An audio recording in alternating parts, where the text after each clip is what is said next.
fraud itu layaknya ketika seseorang yang ikut dalam permainan itu berlaku curang. Curang.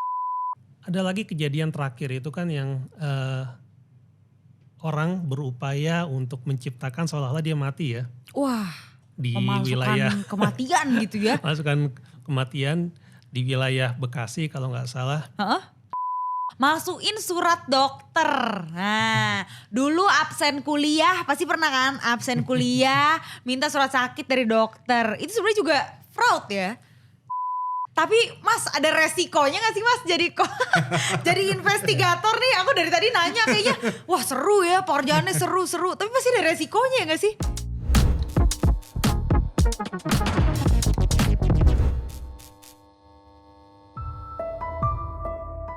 Fraud asuransi adalah tindakan penipuan yang melibatkan klaim palsu atau manipulasi informasi untuk mendapatkan keuntungan pribadi dari pembayaran asuransi yang tidak semestinya. Di Indonesia, fenomena fraud ini beberapa kali menjadi pemberitaan nasional. Modusnya beragam, mulai dari pemalsuan dokumen, pemalsuan kematian, hingga upaya pembunuhan. Tindakan ini tentu tidak hanya merugikan perusahaan asuransi, tetapi juga nasabah dan masyarakat umum secara keseluruhan. Di episode kali ini, Ngobras mengundang 2 orang klaim investigator yang akan bercerita tentang isu ini lebih dalam. Selamat menyaksikan. Halo Sobat Asuransi, ketemu lagi sama Cindy Lau nih di podcast episode ke-6 ternyata dari Ngobras alias Ngobrolin Asuransi. Barengan sama aku Cindy Lau juga di official YouTube-nya AAJI. Senang banget ya kita bisa ketemu lagi. Dan selalu akan hadir dengan isu-isu dan juga topik-topik yang baru lagi. Yang semoga yang kali ini nih belum pernah dibahas nih sebelum-sebelumnya ya. Kita pengen ngomongin seputar kasus asuransi yang mencuri perhatian halayak ramai, mencuri perhatian publik gitu ya, yang tentunya nimbulin pro dan kontra tentang fraud asuransi.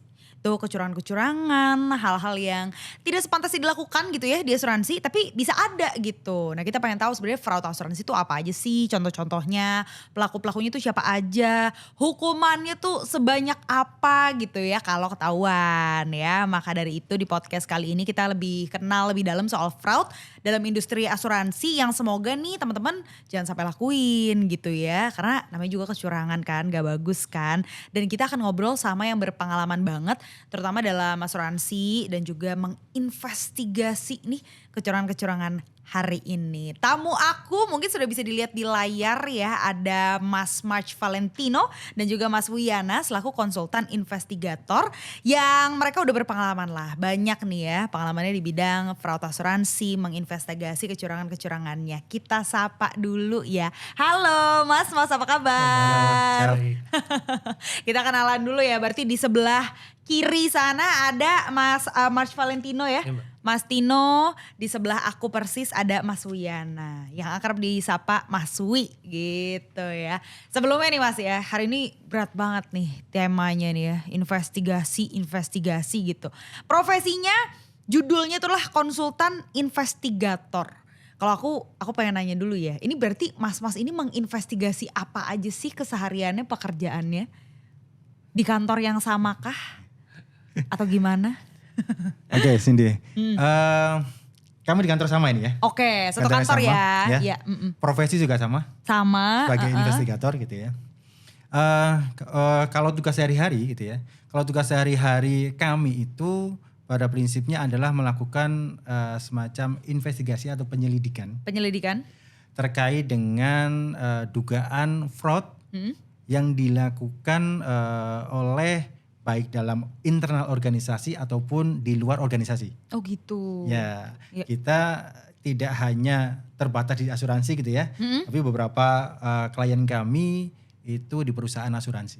Oh gitu. Jadi sebenarnya bukan hanya di asuransi, tapi mas-mas ini bisa menginvestigasi hal lain gitu ya? Siap. Seru banget, seru banget. Udah berapa lama sih Mas jadi konsultan investigator ini? Ini profesi pertama kah atau sebelumnya dari mana gitu? Terus tiba-tiba tertarik sama bidang yang baru? Kalau background gitu ya, background kami ini investigasi sudah dari cukup lama ya. Kurang lebih ya sekitar 10 tahunan. Wih. Kalau saya sendiri 10 tahunan lebih gitu ya. Nanti mungkin Mas Tino bisa menambahkan gitu ya.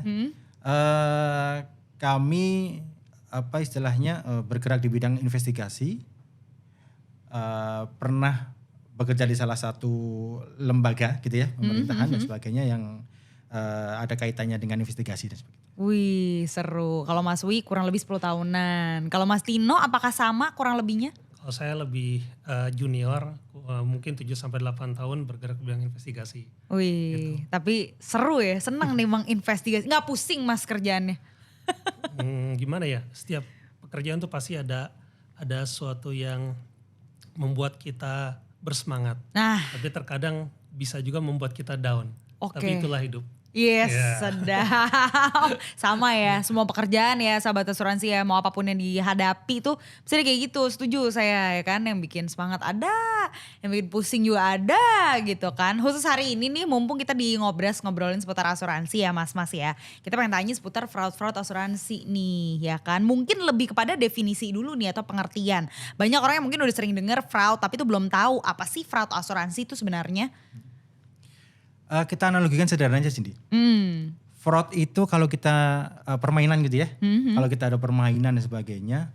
Fraud itu layaknya ketika seseorang yang ikut dalam permainan itu berlaku curang. Curang, Ya. betul. Kita permainan itu pasti ada kesepakatan aturan mainnya seperti apa kan gitu ya. Iya. Nah kalau ada salah satu atau beberapa orang di antaranya itu berlaku curang. Nah itulah fraud sebenarnya. Udah langsung fraud tuh. Ya itu fraud gitu ya. Iya. Nah kalau kita ngacu sedikit ilmiah gitu ya, Benar. teman-teman sahabat asuransi. Kalau kita sedikit ilmiah, definisi asuransi sendiri. Kalau kita merujuk pada asosiasinya, ya, ada satu asosiasi itu disebutnya dengan SCFE gitu ya, Association Certified Fraud Examiner. Gitu ya. Oh ada. Ada asosiasi yang isinya itu para pelaku anti fraud lah, ini seperti itu ya. Wih. Para pelaku iya, anti iya, fraud. Mendefinisikan kurang lebih gini. Fraud itu adalah perbuatan yang melawan hukum. Ya, ini unsur-unsurnya nanti ya. Perbuatan yang melawan hukum yang dilakukan dengan sengaja untuk tujuan tertentu. Yang tujuan tertentu tadi untuk menguntungkan. Nah. Ya, menguntungkan pribadi yang melakukan perbuatan tadi atau kelompoknya. Oke. Gitu ya. Iya. Ya. Nah, siapa yang melakukan? Yang melakukan tadi itu bisa dari dalam organisasi atau dari luar organisasi. Pokoknya tujuannya curang dan juga menguntungkan dirinya. Atau menguntungkan diri ataupun kelompoknya tadi gitu ya. Yes, betul. Dilakukan oleh orang di dalam ataupun di luar organisasi. Nah, itu dia. Kemudian itu dilakukan baik langsung atau tidak langsung. Terus yang terakhir ini ya dapat merugikan pihak lain. Oke. Nah, kalau kita kaitkan dengan fraud di asuransi artinya ada perbuatan yang melawan hukum kaitannya dengan peraturan ketentuan terkait dengan perasuransian gitu ya. Ya. Yang tujuannya tuh untuk menguntungkan dirinya si pelaku fraud tadi atau yang biasa disebut fraudster gitu ya. Fraudster. Bukan Friendster ya. Kalau beda. Friendster jadul gitu ya. Friendster bagus itu ya. Fraudster nih gak bagus Fraudster, nih. betul. Oke. Artinya dilakukan oleh fraudster tadi untuk tujuan menguntungkan dirinya sendiri atau kelompoknya. Iya. Yang ujung akhirnya itu dapat merugikan Orang perusahaan lain atau asuransi. perusahaan asuransi. Nah, itu kalau kita kaitkan dengan industri di asuransi. Wah, itu dia ya. Nah, kalau jenis-jenis sendiri ya Mas, ini kita teoretik dulu nih ya supaya teman-teman nih sahabat asuransi itu pada tahu kapan sih orang dikatakan melakukan fraud gitu kan. Tadi kecurangan-kecurangan kan banyak tuh. Misalnya contoh-contohnya deh Mas yang umum-umum terjadi gitu. Oke, ini karena tadi kita udah bicara SCFI tadi ya. Ya. Kita kaitkan dulu lah gitu ya. Agak teoritis dulu nggak apa-apa. SCFI itu membagi ada yang disebut dengan namanya pohon fraud gitu ya. Pohon fraud tree. Oke. Kita bayangkan bagaimana pohon gitu ya. Di fraud tree itu ada 3 cabang utama. Cabang utamanya itu berupa asset misappropriation, Oke. gitu ya, atau penyalahgunaan atau penyimpangan aset. Iya.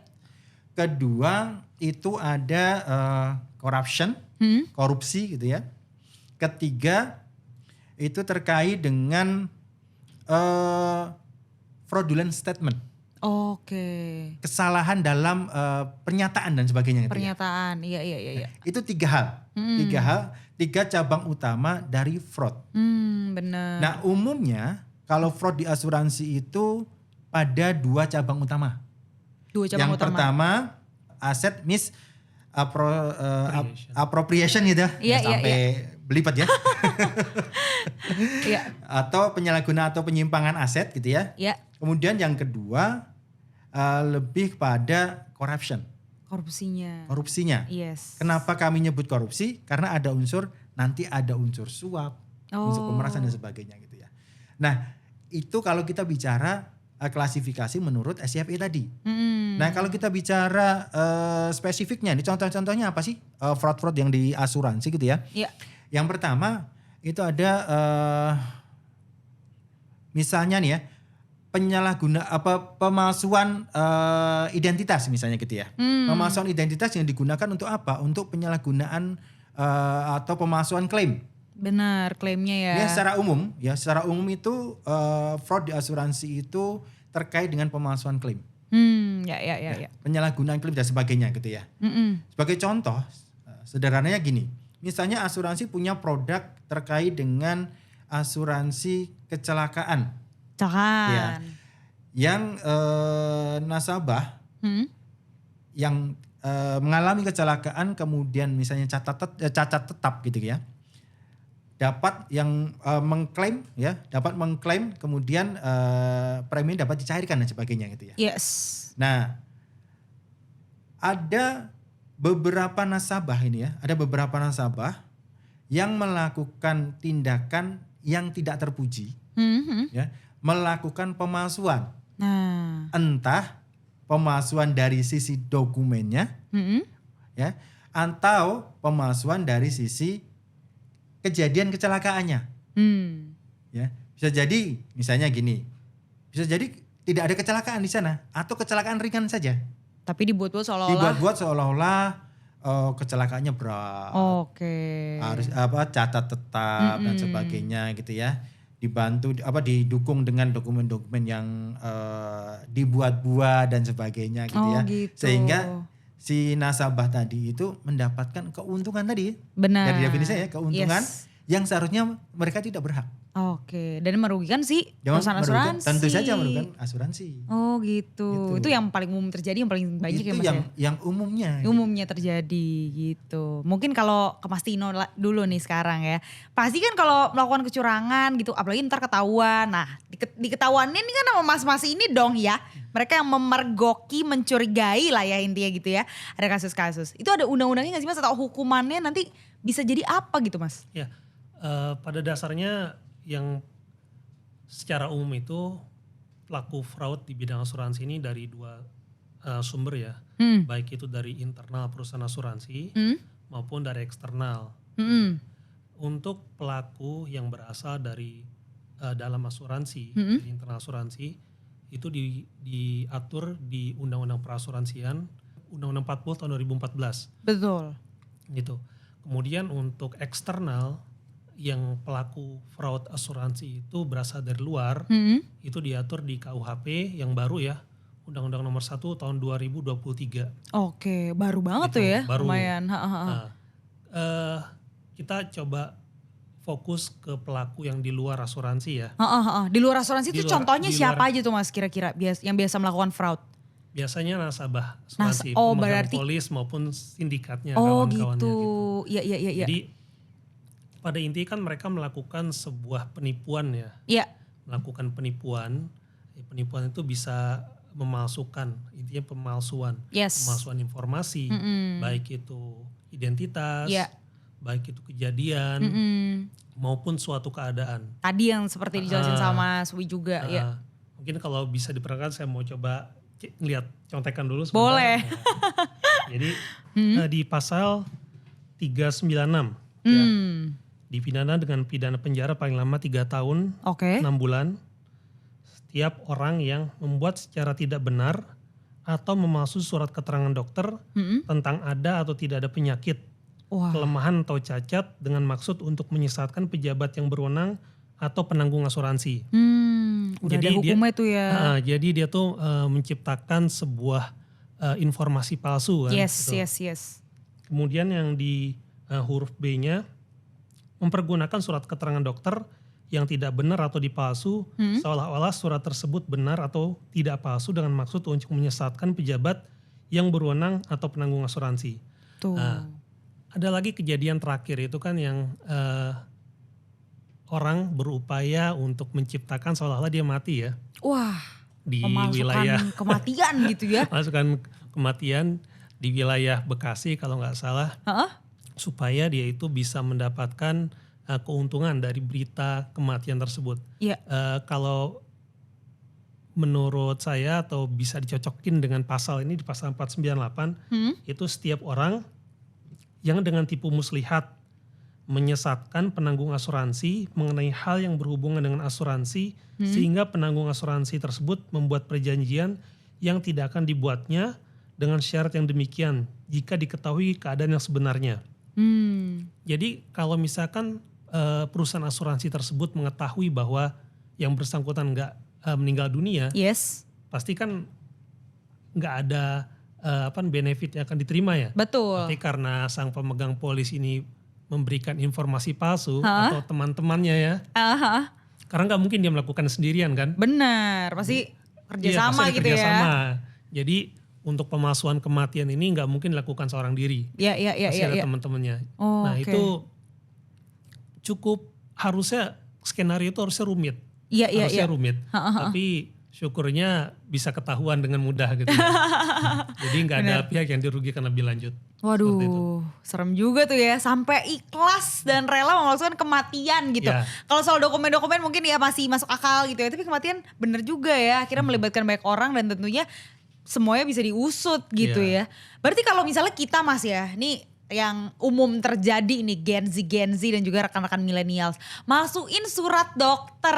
Nah dulu absen kuliah, pasti pernah kan absen kuliah, minta surat sakit dari dokter. Itu sebenarnya juga fraud ya? Kalau masuk fraud itu masuk. Masuk. Tapi apakah dia pidana atau enggak, ya itu tergantung dari teman-teman aja. Bener. Itu tuh udah termasuk fraud loh. Meskipun bukan fraud asuransi nih ya, karena pasti jauh tuh jaraknya dari situ. Waduh, saya soalnya mendengar penjelasan dari mas-mas ini gak asing gitu. Kayak pernah gitu ya dulu-dulu ya. Terus kalau kita ngomongin kasus nih, rata-rata kasus gitu kan. Atau mungkin yang setahun ini terjadi, mungkin 2 tahun kebelakangan gitu yang udah pernah terjadi. Modusnya tuh para pelaku tuh untuk ngelakuin tindakan fraud ini apa aja sih mas? Setelah ketahuan, diinvestigasi mungkin atau diadili. Apakah mereka butuh uang kah? Atau mereka apa? Modusnya tuh apa tuh melakukan itu? Kalau modusnya itu bermacam ya. Modus-modus dari fraudster itu bermacam. Kalau BU ya itu mungkin salah satu dari modus yang umum gitu ya. Karena merasa butuh uang. Ya yang sekarang kan yang apa lagi tren gara-gara apa tuh? Slot gitu ya. Wah. Gara-gara slot dan sebagainya itu terlarang gitu ya. Ya itu terlarang gitu ya. Jangan sampai sahabat asuransi jangan sampai ikut-ikutan main slot gitu ya. Tergiur ya, jangan. Nah, itu jadi kalau BU itu mungkin salah satu yang umum gitu ya. Yang umum menjadi latar belakang. Menjadi latar belakang tiba-tiba kok terbersit pikiran gitu ya. Bisa nih. Kalau saya melakukan pemalsuan dokumen dan sebagainya nanti saya dapat nih dari asuransi gitu. Itu yang umum gitu ya. Tapi tidak hanya itu saja gitu ya. Tadi sempat disinggung Mas Tino di depan. Kalau para fraudster tadi itu tidak sendiri. Ya. Tidak sendiri, itu yang perlu dicatat. Bisa sangat mungkin bahwa fraudster tadi itu bekerja sama, gitu ya, bekerja sama atau ada sindikat lah di sana. Gitu. Iya. Kalau itu kan bukan lagi masalah BU ya, tapi bisa menjadi masalah kejahatan yang terorganisir. Wah, iya sih. Ada patut dugaan sangat besar gitu ya, dugaannya itu ada sindikat di belakangnya juga. Nah ini yang selain BU, tapi ada juga bahkan gitu ya, bahkan ini ada sindikat yang mengorganisir gitu ya. Nah kalau modus-modusnya itu diantaranya tadi ya. Diantaranya tadi yang sangat umum misalnya adalah tadi pemalsuan klaim. Klaim ya. Itu sangat umum itu ya. Kemudian kalau tadi pemalsuan klaim umumnya dilakukan oleh pihak eksternal misalnya nasabah dan sebagainya gitu ya. Yes. Nah sebenarnya ada juga gitu ya. Ada juga itu fraud itu yang dilakukan oleh pihak internal. Tadi Mas Tino juga mention kan ya. Ada dari pihak internal. Contohnya gimana gitu ya. Contohnya misalnya ada agen asuransi. Iya. Ada agen asuransi misalnya ada nasabah yang pengen mendaftar dan sebagainya, pengen mendapat perlindungan dari asuransi dan sebagainya, sudah daftar, sudah nyetor dan sebagainya, gitu ya, kepada agen misalnya dititipkan uang dan sebagainya gitu ya. Iya. Tentunya dengan janji-janji dan sebagainya akan disetorkan dan sebagainya gitu misalnya itu ya. Ternyata nggak disetorkan. Nah, itu mungkin juga. Gitu. Fraud juga. Gitu ya. Tapi dilakukan oleh pihak internal. Agen asuransi tersebut. Gitu ya. Jadi sebaiknya memang kalau misalnya kita pengen membeli asuransi gitu ya atau top up kayak atau apa, itu lebih baik kepada rekening yang resmi gitu ya. Itu salah satu cara perlindungan diri kita sendiri ya. Betul. Gak bisa tuh dititip-titipin ke agen, jangan gitu ya. Dan memang sebaiknya sebenarnya kayaknya SOP-nya gak gitu ya. Betul. Oke. Tapi kan kalau di lapangan kan terkadang nih ya, kita sebagai nasabah gitu kan, nggak mau repot nih. Iya gitu sih, benar. Sanitip apa dan sebagainya gitu. Tapi ada risiko tadi di baliknya. Itu dia, ingat-ingat ya sahabat asuransi ya, mumpung sekarang hadiran nih, ini kita diingetin lagi nih sekali lagi ya, kalau bisa langsung ke rekening yang perusahaan asuransi tersebut, yang terpercaya sesuai dengan yang kamu beli gitu. Menarik banget ya, tadi eksternal, internal juga udah kita bahas sedikit-sedikit gitu. Mungkin nanti kalau ada kasus-kasus lain yang teringat lagi boleh banget ya Mas ya dikasih tahu ke kita nih. Tapi kalau tugas Mas sendiri konsultan investigator gitu. Saya bayangin ini kayak detektif Conan gitu kan. Ada kasus terus dia lihat perhatiin gitu. Sejauh mana keterlibatannya konsultan investigator terhadap kasus gitu. Jadi apakah mencari tahu doang, apakah menginvestigasi juga atau sampai memutuskan gitu loh. Kalau sebagai investigator gitu ya, kita itu terikat ruang lingkup klien kami. Gitu terikat dengan ruang lingkup pada klien kami. Gitu. Tapi pada umumnya kami itu diminta untuk melakukan investigasi dari awal. Ya, ketika gini ceritanya, pihak asuransi misalnya, pihak klaim ya, pihak klaim dari asuransi itu menduga gitu ya, menduga ada kejanggalan nih dari proses klaim yang diajukan oleh nasabah. Gitu ya. Dan perlu ada investigasi lanjutan gitu ya. Case by case berarti itu ya. Gitu ya. Nah kita diminta untuk melakukan investigasi. Itu. Datang nih. Apakah nasabah klaim yang diajukan nasabah tadi itu memang istilahnya, taruh tadi contohnya kecelakaan gitu ya, kecelakaannya benar terjadi, kemudian ada kejanggalan-kejanggalan atau enggak dan sebagainya. Masuk akal apa enggak nih? Dan sebagainya gitu ya. Sampai nanti kita diminta untuk melakukan check and recheck atau verifikasi terkait dengan dokumen-dokumen dan sebagainya. Nah, umumnya ke sana gitu ya. Kita lakukan wawancara ke nasabah dan sebagainya. Mungkin ke pihak rumah sakitnya mungkin. Misalnya kita ke nasabah ya. Wawancara, interview dan sebagainya. Kita juga ke tetangga-tetangga, gitu. ke keluarga dan sebagainya gitu ya, untuk mencari informasi apakah benar nih kejadiannya. Kita juga ke TKP yang disebutkan dalam laporan polisi ya misalnya gitu ya. Kita juga kalau masih dimungkinkan kita bisa mendapatkan salinan CCTV untuk meyakinkan benar terjadi kecelakaan atau tidak dan sebagainya. Kita juga ke rumah sakit untuk melihat, kita diminta untuk memastikan gitu ya, meyakinkan bahwa si A gitu ya, nasabah tadi yang mengajukan klaim itu memang pernah dirawat di rumah sakit tersebut tanggal sekian sesuai dengan yang dilaporkan apa dan sebagainya gitu ya. Ataukah tidak gitu ya. Kita juga diminta untuk koordinasi kepada pihak berwajib dalam hal ini kepolisian. Gitu. Sampai ujung akhirnya sih biasanya kita kesimpulan gitu. Kesimpulannya dari serangkaian kegiatan yang kami lakukan tadi itu, ini loh Pak Bu yang klien kami gitu ya. Ini ada kejanggalan-kejanggalan di sini gitu ya. Jadi kami menilai patut dipertimbangkan misalnya gitu ya. Oh, Patut iya. dipertimbangkan untuk melakukan istilahnya kalau misalnya tidak ada kejanggalan, oke lah. Approve gitu ya. Tapi kalau masih ada kejanggalan sebenarnya ya perlu kita dalami gitu ya. Oh gitu. Kejanggalan tersebut. Kalau misalnya kejanggalannya itu bisa proven bahwa ini bisa ditolak gitu ya.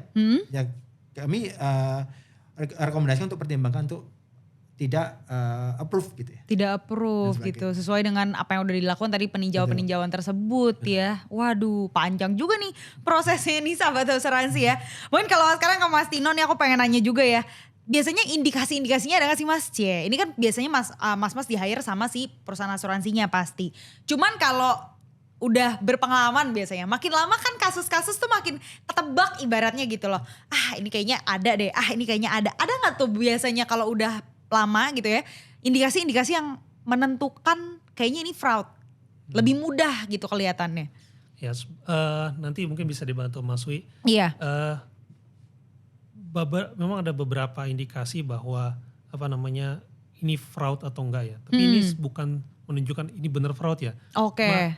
Ini ada lampu kuning nih gitu Pertama itu biasanya memang ada pengajuan klaim, early claim gitu. Jadi begitu terjadi kecelakaan, misalkan di bidang asuransi jiwa, keesokan harinya atau tidak lama setelah itu langsung hadir tuh dokumen-dokumen dari pemegang polis atau ahli warisnya yang ingin mencairkan manfaat. Oke. Padahal kan untuk proses itu lama ya. Misalkan ada seorang kecelakaan, orang kecelakaan, misalkan hanyut di sungai, meninggal dunia gitu. Waduh. Yang menentukan meninggal dunia itu siapa gitu kan. Nah, harus ada keterangan dari polisi, benar. kejadian apa, terus saksinya apa gitu. Ini belum 24 jam tiba-tiba dokumen sudah lengkap gitu. Wah, iya benar. Ini ada apa ini kok cepet banget gitu. Padahal bisa jadi orangnya langsung ketemu besok-besok ya kan gitu ya. Iya benar. Jadi ini istilahnya red flag lah gitu ya. Nah. Kemudian ada lagi misalkan sang pemegang manfaat nanti apabila pemegang polis ini meninggal dunia biasanya berubah-berubah gitu. Oh gitu. Bisa si A, si B, si C, si D. Ntar anaknya, nanti istrinya, gitu. kayak gitu-gitu ya? Ya. Oh iya. Kemudian ada lagi misalkan kira-kira nih suratnya asli atau enggak ya? Gitu. Karena kan kalau misalkan ada kejadian hukum ya. Iya. Dalam hal ini asuransi jiwa meninggal dunia gitu kan. Ini benar gak nih surat keterangan hilang seseorang atau keterangan kematian benar gak dari polisi atau enggak gitu. Terus misalkan surat keterangan kematian dari dokter setempat, ini kira-kira dokumennya benar apa enggak ya gitu. Barangkali itu ada kayaknya nggak cocok nih dengan kejadiannya gitu kan. Kejadian nyatanya. Kadang-kadang salah ketik. Oke. Salah ketik atau mungkin fontnya nggak sama gitu kan. Itu bisa menjadi salah satu indikasi bahwa ini adalah surat yang tidak resmi gitu. Oke. Gitu. Mungkin bisa tambahkan Mas Wi. Benar. Menarik ya, itu baru 3 ya udah menarik tuh ya. Ada lagi Mas Wi mungkin. Jadi menambahkan tadi yang disampaikan Mas Tino ya, di mention di depan mengenai early claim gitu ya. Early claim. Selain tadi yang disampaikan oleh Mas Tino juga ini salah satu tandanya misalnya gini. Seseorang anak nasabah gitu ya. Nasabah itu taruhlah ini bulan November gitu ya. Bulan November beli asuransi lah gitu ya. Beli daftar premi, nih, premi nih. Gitu ya. Gitu ya. Biasanya nanti daftar premi dan sebagainya gitu ya. Nah, kurang lebih nanti 1 bulan atau 2 bulan kemudian sudah klaim. Klaim tuh. Ya. Itu bisa aja kan saya sakit Mas misalnya. Tiba-tiba saya sakit nih. Bisa saja. Saya klaim gitu kan. Bisa saja. Iya. Bisa saja. Gitu ya. Memang kita nggak tahu ya. Kita kapan kita sakit, kapan kita kecelakaan, kapan kita meninggal dan sebagainya gitu ya. Misteri ilahi. Iya. Itu kuasa Tuhan. Yes, betul. Tapi tadi ya, early claim tadi itu memang menjadi salah satu indikasi. Nah, itu dia. Salah satu indikasi. Ini kayaknya ada sesuatu gitu ya. Tadi sampai Mas Tino juga gitu ya. Lampu kuningnya tuh alertnya tuh udah nyala gitu ya. Ini baru 1 bulan atau baru 1 bulan lah gitu misalnya gitu. Udah klaim aja. Iya nih, kenapa nih ya kan? Tanda-tanda kan gitu ya. Iya bener. Ini tambahan dari tadi yang sampaikan Mas Tino gitu kan ya.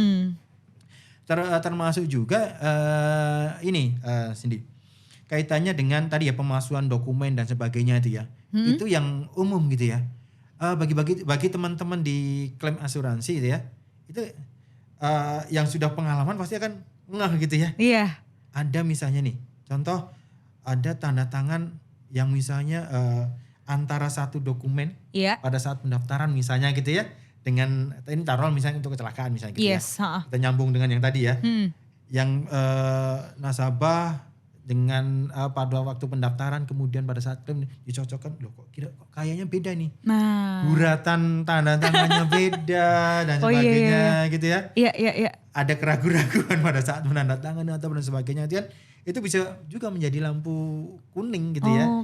Ada indikasi ini beda nih. Siapa sih yang melakukan ini? Yang membuat surat ini dan sebagainya gitu ya. Ada juga misalnya gini, ada pola-pola tertentu itu gini. Pola-pola tertentu itu untuk investigasi, untuk fraud tadi itu ya. Yes. Itu misalnya taruhlah kecelakaan gitu ya. Kecelakaan itu ada pola tertentu. Misalnya contoh, kecelakaan kemudian dirujuk ke rumah sakit tertentu. Rumah sakit A nih. Rumah sakit A nih misalnya ya. Rumah sakit A.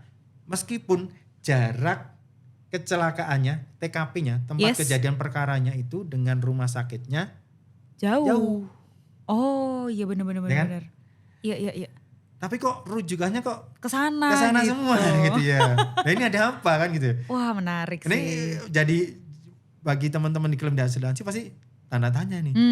Iya. Kok jauh banget. Orang udah patah tulang, masa harus sampai 30 km dulu nih. Dan sebagainya, contoh gitu. Menarik ya. Waktu 1 jam lebih dan sebagainya, kenapa nggak lebih dulu di apa istilahnya? Rumah sakit yang terdekat. Untuk mendapatkan penanganan dan sebagainya gitu. Nih, case-case kayak gitu tuh real sih. Ada sering. Ada. Wah. Ada. Gitu. Pertanda nih sahabat asuransi nih ya. Nah, ini perlu kita waspadai gitu ya.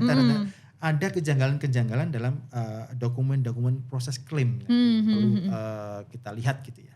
Dari dokumennya aja benar, kalau udah makin pengalaman tuh makin ketara, makin lebih cepat menemukan si warning alias lampu kuning itu ya Mas ya.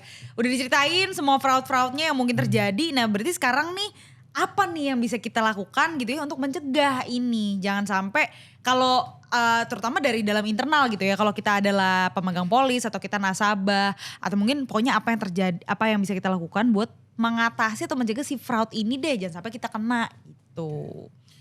Kalau yang utama, kalau menurut kami nanti mungkin Mas Dino bisa menambahkan, yang utama itu edukasi nasabah itu penting. Oke. Penting, karena beberapa tadi ya kami sebutkan bahwa fraudster itu nasabah juga gitu ya. Edukasi nasabah itu penting. Pertama tadi disampaikan oleh Mas Dino ada ancaman gitu ya. Oh iya benar. Ada ancaman. Ini gak main-main loh. Ancamannya tuh ada yang 6 tahun sampai 6 tahun, maksimal denda ada yang 5 miliar. Mau kayak gitu sahabat asuransi. Ya, ada yang 5 tahun, 5 miliar gitu ya. Nah itu yang perlu diedukasi kepada nasabah. Gak usah macam-macam lah. Nanti kalau ketahuan nangis. Nanti nangis. Ketahuan gitu nangis ya. kan gitu. Itu yang pertama. Kemudian yang kedua, ini yang umum yang kami jumpai juga gitu dari hasil investigasi kami. Secara umum gitu ya, proses QYC, know your customer. Know your customer. Ya, know your customer itu patut dipertanyakan. Pendek biasa singkat ya? Artinya gini, profil antara, ini ketika kami di lapangan ya, profil nasabah antara yang di dokumen dengan di lapangan berbeda. Oh, jadi ketika mau jadi nasabah nih ternyata ngomongnya apa, padahal aslinya apa. Betul. Gitu. Contoh misalnya nih di formulirnya bilang bahwa saya pengusaha. Gaji saya, bukan gaji ya, apa namanya? Pendapatan. Income-nya sebulan misalnya mencapai 60 juta. Oke. Begitu kita datengin, ini pengusaha yang 60 juta. Gitu ya. Kok kayak beda nih gitu ya. Kok ya gimana ya gitu. Oh gitu. Kita sebagai investigasi gitu ya. Tanda tanya gitu. Iya. Itu sering gitu ya. Artinya know your customer itu penting gitu ya. Kalau dunia perbankan itu menjadi salah satu gerbang gitu ya, mengetahui siapa nasabah gitu ya. Pun termasuk harusnya di asuransi seperti itu juga gitu ya. Oke. Kemudian selanjutnya ketiga, komunikasi koordinasi di industri ini, Asosiasi Asuransi Jiwa Indonesia ini dapat berperan penting gitu ya. Dapat berperan penting itu karena apa? Gini Sin, misalnya gini, di masing-masing perusahaan ini kan punya nih pengalaman terkait dengan fraud, yes, gitu ya. betul.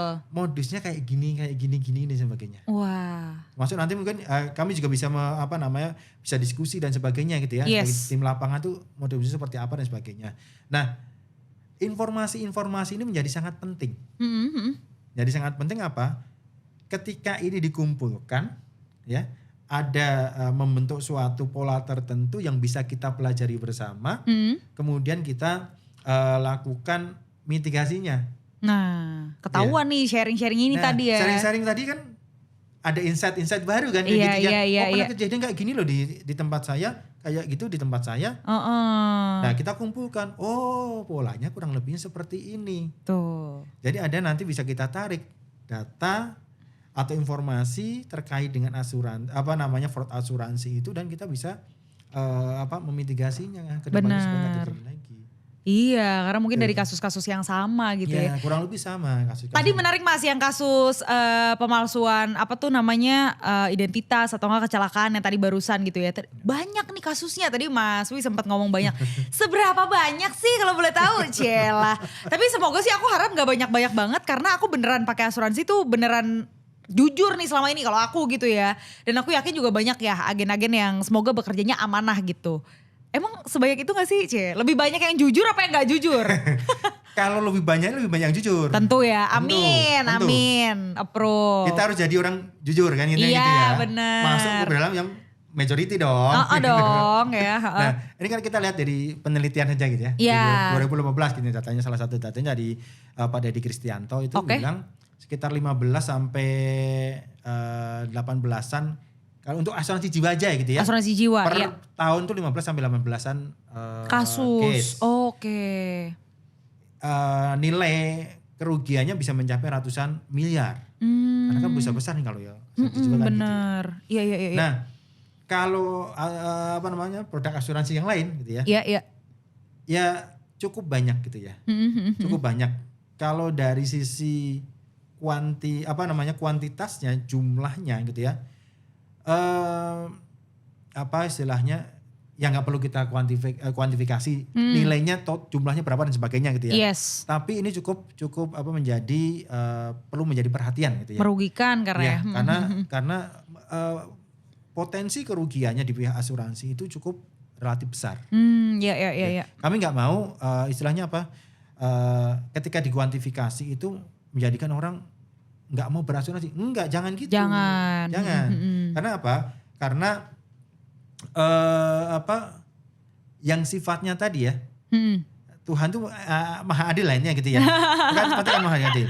Ketika orang-orang yang berlaku tidak jujur, tidak baik dan sebagainya, ya insya Allah ketahuan lah gitu. Nah benar. Insya Allah ketahuan gitu ya. Tinggal menunggu waktu gitu ya. Tapi jangan khawatir gitu ya Bapak Ibu sekalian bahwa sahabat asuransi bahwa fraud di asuransi itu gitu ya.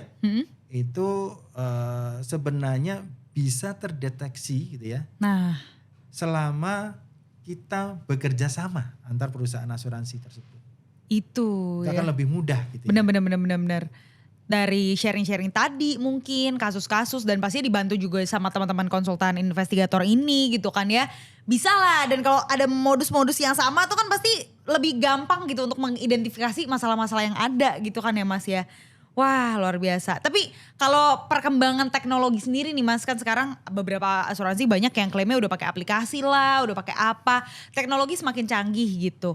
Peran-perannya Mas di sini pasti tentu akan masih dibutuhin. Tapi membantu gak sih si perkembangan teknologi ini positifnya terhadap penyelidikan kasus-kasus yang ada gitu. Jadi tidak bisa dipungkiri bahwa peran teknologi itu akan sangat membantu manusia ya. Itu akan memudahkan apabila kita memasukkan kode-kode tertentu sistem nih,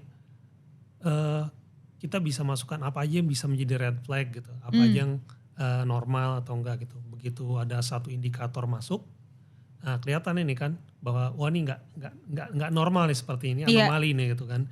Nah di saat itulah dari perusahaan asuransi bisa langsung aware.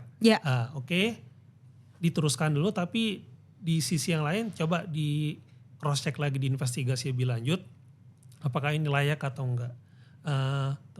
Tapi ada sedikit permasalahan di bidang ini, yaitu penerapan teknologi itu juga nggak murah sebetulnya kan. Oh gitu. Karena tergantung dari skala besarnya perusahaan, kemudian berapa banyak customernya, terus istilahnya tuh sistem ini bisa untuk ngapain aja, itu akan kembali lagi kepada kemampuan perusahaan untuk menerapkan teknologi tersebut. Tapi memang penerapan teknologi akan sangat membantu untuk mengurangi potensi risiko gitu. Iya ya, waduh ternyata teknologi juga mahal juga ya.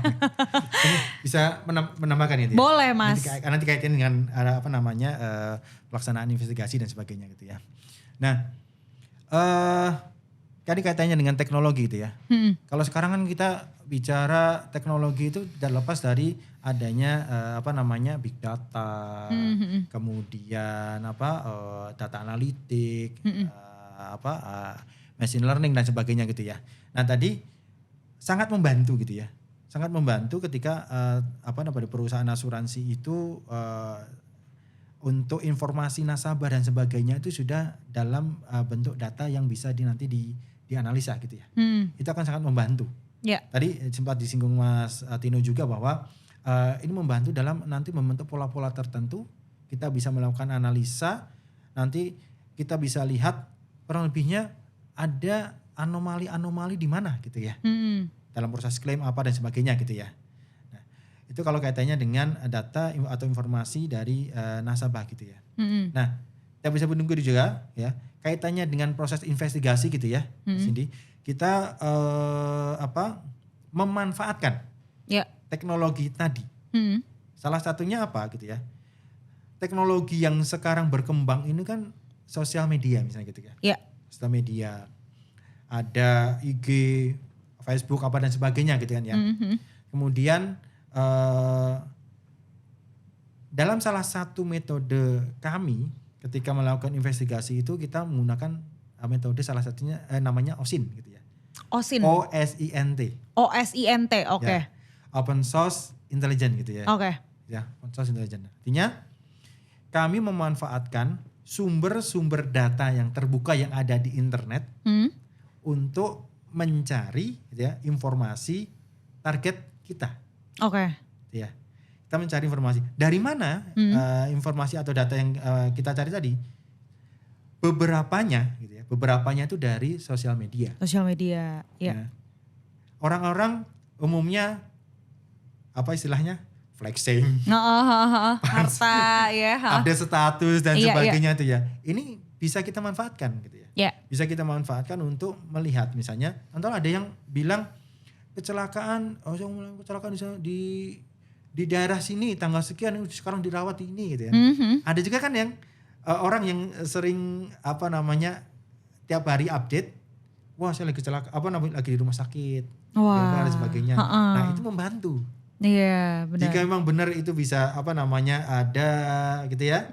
Ada foto atau video apa dan sebagainya, bisa diyakini membantu. Membantu penyelidikan ya. Tuh.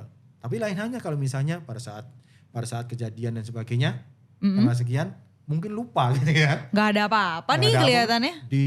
Di statusnya misalnya gitu ya. Aman-aman aja. Aman-aman aja malah ke mall atau apa gitu kan gitu ya. Itu juga bisa membantu ya. Bisa membantu kita. Benar. Event yang diposting di sosial media sehari-hari. Iya. Jadi teknologi itu sangat membantu. Sangat membantu dalam proses teknologi kami.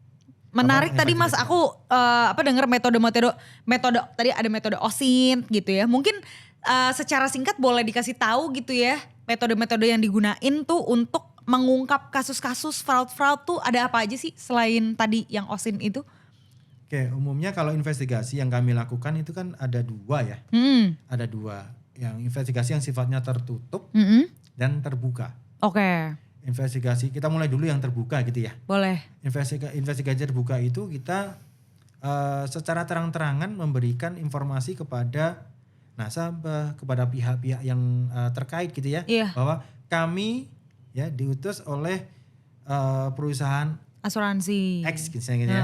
Perusahaan X untuk melakukan dalam tanda kutip gini ya, penyelidikan terkait dengan klaim asuransi yang sedang Bapak Ibu ajukan kepada PT X tadi gitu. Iya. Itu terbuka. Terbuka tuh. Kalau terbuka seperti itu ya kita yang jelas metode yang utama kita lakukan adalah kita mencari sebanyak mungkin informasi. Oke. Mencari sebanyak mungkin informasi, salah satunya menggunakan metode OSIN tadi gitu ya. Informasi yang kita dapatkan dari klien dan juga informasi yang dapat kita dapatkan dari secara open source. Iya. Kita kumpulkan semua menjadi satu pengetahuan bagi tim. Ya. Kemudian kita lakukan interview kepada nasabah, kepada pihak-pihak yang terkait. Ya. Tadi sebagaimana tadi kami sampaikan di depan ya. Iya. Nah itu dari informasi awal yang kita punya dan dari informasi yang di lapangan kita sambungkan.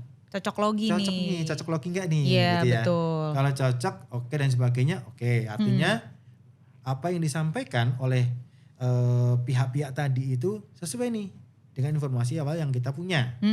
Nah kalau pada saat pelaksanaannya tidak ada nih, ada ketidaksesuaian nih. Nah ini yang menjadi menarik. Iya. Itu menjadi menarik. Menariknya apa? Ya ini kita akan dalami. Ada nih antara pernyataan si A ketika di dokumen klaimnya itu berbeda dengan informasi yang sudah kita diterima punya sebelumnya. Nah itu interview, kita juga tadi ya minta penelusuran ke tempat kejadian perkara dan sebagainya untuk mendapatkan informasi dari saksi, informasi dari tetangga-tetangga tadi itu ya yang ada di sekitaran sana. Ada nih informasi kecelakaan beneran dan sebagainya. Kita bisa minta ke kalau ada CCTV ya. Kita minta rekamannya. Kalau ke rumah sakit ya kita minta rekam medisnya ditunjukkan rekam medisnya dan sebagainya untuk memastikan nasabah tadi itu memang pernah dirawat di sana dan sebagainya. Kecelakaan memang terjadi dan sebagainya. Baik ke kepolisian kita juga melakukan pendekatan koordinasi sifatnya. Nah, itu kalau terbuka. Kalau tertutup, nah ini tergantung dengan case-nya ya. Yes. Tergantung kalau case tertutup kita melakukan secara undercover. Ya jadi nggak terekspos oleh pihak-pihak. Yes. Ya. Ini yang kita lakukan gitu ya. Kalau kenapa sih harus tertutup gitu ya misalnya. Kenapa harus tertutup gitu ya? Ya karena kita misalnya nih dari klien kita menilai gitu ya tidak kooperatif nih. Oke. Siapa nasabahnya gitu ya. Atau dokternya gitu ya. Kita tertutup. Dapat informasi juga secara tertutup. Nah, dengan berbagai teknik yang kita punyai gitu ya.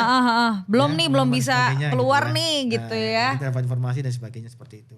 Ini kurang lebihnya 2 hal tadi ya. Bahkan kita juga kalau misalnya tertutup ya, kita kalau diminta harus sampai melakukan profiling secara tertutup, melihat secara langsung, melihat bagaimana keseharian. Itu dilakukan juga Pak? Itu dilakukan kalau memang itu diperlukan. Wih. Sampai kita kalau diperlukan ya membuntuti gitu ya. Itu mungkin juga. Gitu. Bisa jadi ya. Demi ya melihat informasi dan juga mencari kebenarannya ya. Itu kalau tertutup. Tapi pada umumnya sih dilakukan secara terbuka. Iya, semoga dengan terbuka aja cukup gitu ya. Nggak harus sampai tadi gitu ya. Iya ya, wah menarik banget. Tapi Mas ada resikonya gak sih Mas jadi investigator nih? Aku dari tadi nanya kayaknya, wah seru ya, pekerjaannya seru-seru. Tapi pasti ada resikonya gak sih dalam pekerjaan? Ya, kalau misalkan sifatnya terbuka itu jauh lebih terukur. Iya. Kan kita sudah men-state di awal bahwa kita siapa, mau melakukan apa, gitu. Jujur-jujuran nih Pak, Bu gitu ya. Tapi kalau sifatnya itu tertutup, tentunya resiko itu lebih besar dan memang harus dimitigasi kan. Oleh sebab itu yang standar-standarnya adalah jangan bekerja sendirian. Oke. Gitu. Terus yang kedua biasanya ya bawa surat tugas lah. Oh iya pasti. Benar. Kemudian apabila tidak memungkinkan ya cari escape route aja gitu kan. Jadi jalur penyelamatan kemana nih? Untuk diri sendiri gitu ya. Iya gitu. Iya. Dan apa namanya mungkin ada kalanya kan bakal diteriakin rampok lah, begal atau apalah gitu kan. Ya ada kemungkinan seperti itu kan. Iya. Karena bukan cuma itu, kadang-kadang penegak hukum pun yang mau melakukan kegiatan yang sifatnya penindakan juga memiliki resiko seperti itu. Kayak gitu makanya ya. memang nggak bisa bekerja sendirian, harus dengan tim. Tuh. Gitu. Gak boleh sendirian guys, makanya nih datangnya berdua nih kita undang hari ini ya. Wah luar biasa nih. Mas Dino terima kasih banyak, Mas Wi terima kasih banyak udah mau sharing-sharing ke kita. Mungkin closing statement nih terakhir sebelum kita akhiri episode kali ini, ada yang mau disampaikan kepada calon nasabah mungkin, atau yang udah jadi nasabah, atau mungkin agen-agen asuransi tentang fraud, silahkan. Silakan Mas. Sahabat asuransi, kejujuran itu yang utama gitu ya. Kejujuran itu yang utama. Ya. Kita wajib menjaga integritas diri kita gitu ya. Tadi kami sampaikan gitu ya bahwa kejahatan itu, kalau dulu ada siapa dulu? Bang Napi. Waspadalah ya. Ada Bang Napi kan gitu ya. Umumnya kejahatan itu tidak akan sempurna. Gitu ya. Kejahatan itu tidak akan sempurna. Tuhan Maha Adil gitu ya. Tuhan Maha Adil bahwa setiap kejahatan suatu saat nanti akan terbuka gitu ya. Kapan waktunya ya itu ya kita yakin aja bahwa lambat laun akan terbuka gitu ya. Jadi tidak perlu neko-neko, tidak perlu macam-macam. Sebagai nasabah asuransi ya jujur gitu ya. Ketika kita mau melakukan klaim dan sebagainya, ya klaim sesuai aja dengan kondisi yang ada gitu ya. Betul. Asuransi akan tetap akan memproses gitu ya. Iya. Setahu kami asuransi akan tetap memproses klaim sahabat asuransi gitu ya. Dan sepanjang itu bisa proven gitu ya bahwa misalnya ada kecelakaan dan sebagainya itu bisa dibuktikan dan sebagainya, tidak ada unsur manipulasi dan sebagainya, itu pasti akan dicairkan lah intinya gitu ya. Nah sekali lagi jangan ragu berasuransi dan tetap jujur menjaga integritas. Wih, gak apa-apa, tetap jangan ragu berasuransi, tetap jaga integritasnya juga. Keren banget Mas Wi, terima kasih banyak. Mas Tino dia mau menambahkan mungkin? Udah dirangkum. Udah dirangkum dengan singkat padat dan jelas ya sama Mas Wi ya. Semoga obrolan kita tadi bisa membuka mata kita semua ya teman-teman, sahabat asuransi juga. Jangan sampai juga nih perusahaan asuransinya diklaim yang jelek-jelek gitu. Gara-gara mungkin ada oknum-oknum ya. Atau pihak-pihak yang ngelakuin fraud gitu. Jadi bagi agen bener banget tadi kata Mas Wi, bekerjalah dengan jujur, dengan integritas gitu ya. Dan buat nasabah juga klaimnya yang jujur-jujur aja. Yang pasti-pasti aja gitu loh. Nah sedikit informasi juga nih, kita pengen ngasih tahu buat sahabat asuransi gitu ya, ke Mas Tino, ke Mas Wi juga. Kemarin tanggal 2 sampai 3 November yang lalu tuh AJI menggelar acara yang namanya COO Summit. Nah ini tuh pertemuan-pertemuan antara seluruh pelaku industri asuransi jiwa di bidang operation, juga ini gunanya untuk ngasih update lah. Tadi tuh sharing-sharing ya kan, ngebahas isu-isu penting seputar perkembangan bisnis dan juga operasional di asuransi jiwa. Isu-isu terkini ada apa aja sih? Salah satunya pembahasan yang paling seru juga adalah tentang fraud ini loh Mas, fraud asuransi gitu. Kami juga mau berterima kasih kepada perusahaan-perusahaan yang berpartisipasi ya mendukung acara ini. Dari kategori Platinum ada International Assistance Sendirian Berhad, ada juga Medix Medical Services Asia Limited, ada PT Raycom Document Solution atau RDS, dan pada kategori Gold juga ada Pervios Software Solutions Private Limited, Thank you so much juga untuk Munihri, juga Rumah Sakit Mitra Keluarga Group. Terima kasih kepada PT Media Dokter Investama atau Halodoc dan juga PT Administrasi Medika atau Admedika. Tentunya tepuk tangan dong sekali lagi ya untuk narasumberku nih. Tepuk tangan virtual dari rumah untuk Mas Marsh Valentino dan juga Mas Wiyana yang dua-duanya udah bersedia ngobrol-ngobrol dan menjelaskan kepada kita dari awal sampai akhir tentang fraud, sampai hukuman-hukumannya, sampai contoh-contoh kasusnya juga ya. Semoga pastinya bermanfaat. Nah, buat sahabat asuransi, komen nih di bawah. Kira-kira habis ini kita bahas apa lagi yang seru-seru, pengen ngundang siapa mungkin, pengen bahas topik-topik apa lagi, boleh di komen supaya kita hadirkan narasumbernya yang seru-seru juga ya, dan sesuai sama topik yang kepengen kamu tahu. Jangan lupa juga nih untuk klik tombol subscribe, boleh di like kalau suka sama videonya dan di share kalau kamu ngerasa video ini bermanfaat juga buat kamu. Subscribe ya channelnya AAJI Official supaya gak ketinggalan video-video terbaru dari kita. Jangan lupa untuk tetap jaga kesehatan semuanya dan jangan lupa lindungi diri kamu masing-masing dengan asuransi jiwa. Salam asuransi semuanya, terima kasih udah nonton.